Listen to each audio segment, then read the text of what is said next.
Pemirsa, setelah berhenti saling serang, Iran dan pemerintahan Trump kini saling hadang. Iran menghadang kapal-kapal yang akan melalui Selat Hormuz. Sebaliknya, Angkatan Laut Amerika Serikat di bawah perintah dari Presiden Trump membajak sejumlah kapal yang mengangkut komoditas ekspor Iran. Inti persoalan adalah berebut kontrol di Selat Hormuz. Apa saja dampaknya bagi dunia? Kami telah menyiapkan reportasenya untuk Anda berikut ini.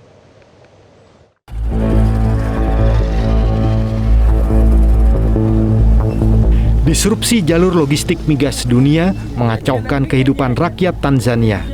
95% kebutuhan BBM Tanzania berasal dari impor dan mayoritas dikirim melalui Selat Hormuz. Apalagi 25% belanja impor Tanzania adalah BBM. Selain lonjakan harga minyak, disrupsi di Selat Hormuz juga mendongkrak biaya kapal. Hasilnya, harga BBM di Tanzania kini melonjak 69%. Yang paling awal terpukul lonjakan harga BBM adalah sektor transportasi.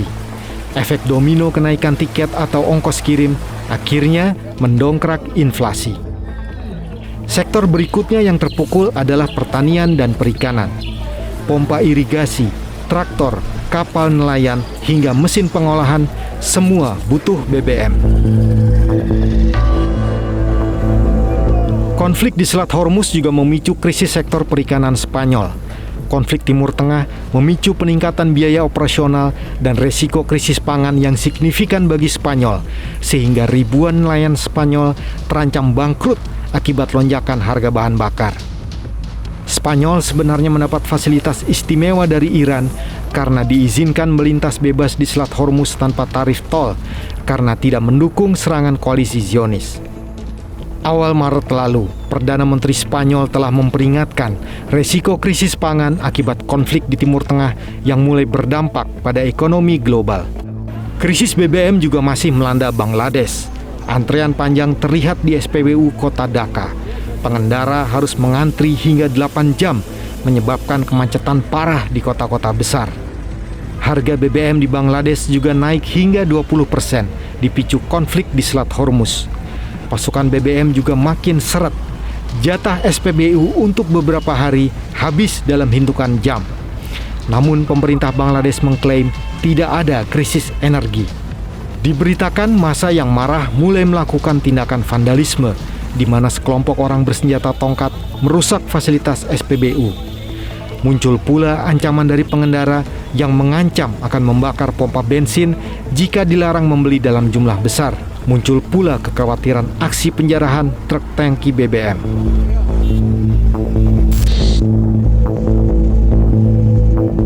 Menanggapi aksi pembajakan Amerika Serikat, Angkatan Laut Korps Garda Revolusi Islam Iran mencegat dan memindahkan sebuah kapal yang terkait dengan Israel serta satu kapal lainnya ke perairan teritorial Iran karena dituduh melakukan pelanggaran di Selat Hormuz.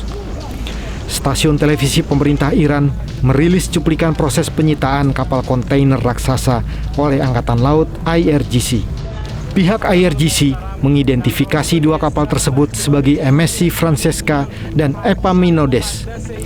Iran menyatakan penyitaan ini adalah bagian dari pemantauan intelijen di Selat Hormuz. Kedua kapal dituduh melakukan berbagai pelanggaran, termasuk memanipulasi sistem navigasi dan beroperasi tanpa izin yang dapat membahayakan keselamatan maritim.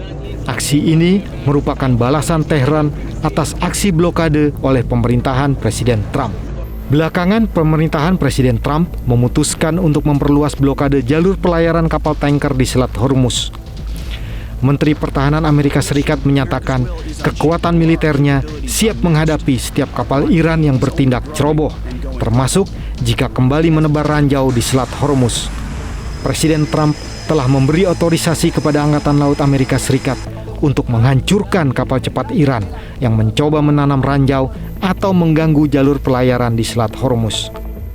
The United States has imposed an ironclad blockade that grows more powerful by the day. From the Gulf of Oman to the open oceans, our Navy is enforcing this blockade without hesitation or apology. I'll say this, every ship that the U.S. believes meets our criteria, either Iranian ships or to and from Iranian ports, has been turned around. As of this morning, 34 total. Non-Iranian vessels are allowed to transit, and many have, including overnight.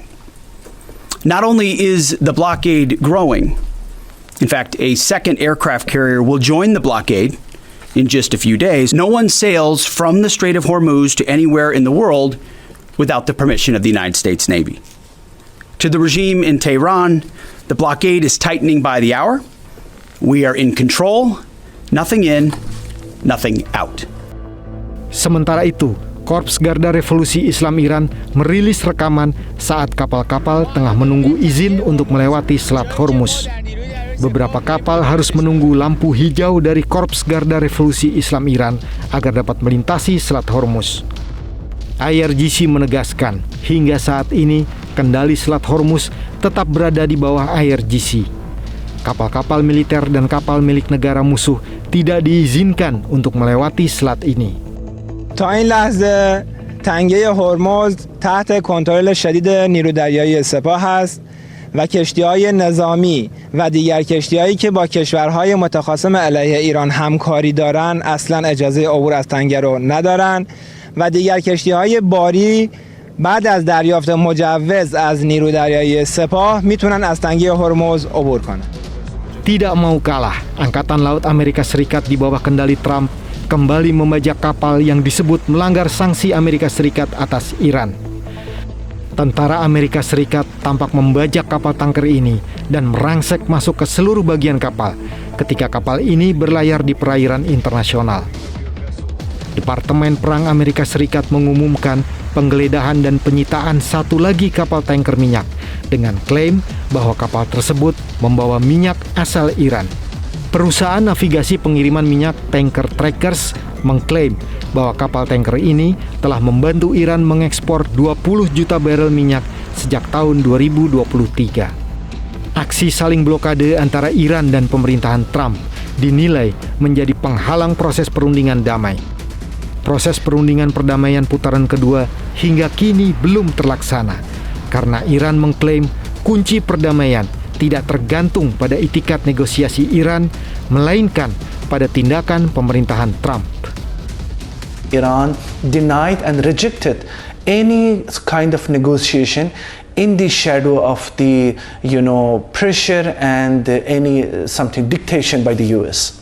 For the current situation, unfortunately, the U.S. is using the tool of the blockade. It's seriously causing hurdles for the negotiation. It is make Pakistani mediators worry. As per I have information that Pakistan leadership, they are trying their best to convince the U.S. side to, okay, you have to end this blockade, to let the diplomacy coming on the path of the peace, then you can have this conversation and the contact with the Iranian to solve your problems and make a peaceful deal to end off this current war in the region. Imbas penutupan Selat Hormuz yang berkepanjangan, arus lalu lintas di terusan Panama melonjak tinggi. Ratusan kapal masih tertahan mengantri di Teluk Panama untuk dapat melintasi terusan Panama. Otoritas terusan Panama kini menawarkan solusi slot transit dengan sistem lelang. Rata-rata biaya penyeberangan di terusan Panama adalah 300 hingga 400 ribu dolar Amerika Serikat.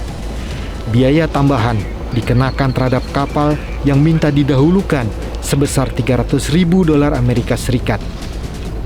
Kini dilaporkan ada kapal yang membayar hingga 4 juta dolar Amerika Serikat di luar biaya penyeberangan karena tujuannya dialihkan ke Singapura yang tengah.